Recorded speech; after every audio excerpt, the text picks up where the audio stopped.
Hello, I'm Jonathan O'Brien. Increasingly, we need to negotiate across cultural boundaries, and in today's modern world, that presents lots of challenges.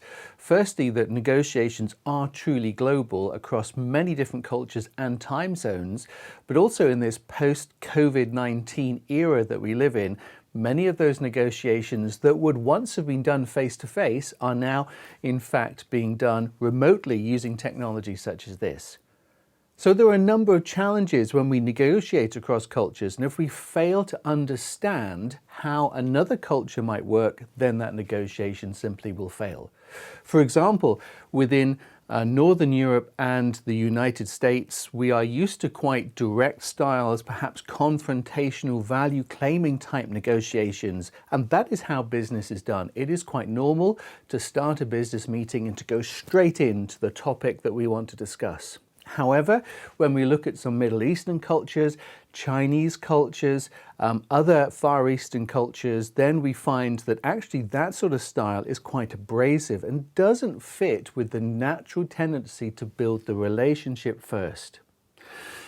If we do not understand those fundamental differences, that perhaps one culture needs a relationship and needs to trust the other, and another culture needs to get on and do the deal, we will fail to get any sort of result. Or worse, we'll just hit some sort of deadlock. So the challenges that we have with modern negotiation can be overcome by understanding those sorts of cultural differences. Specific things that we look for here is the degree to which one culture has an individualistic approach, i.e. it's about the individual and their success, or they're part of a group or a collective. It's about the degree to which one culture maybe is authoritative and hierarchical, or maybe more egalitarian, where everybody's equal. And it's also about looking at the degree to which one culture may have a short-term focus, the here and now, getting it done, versus a long-term focus.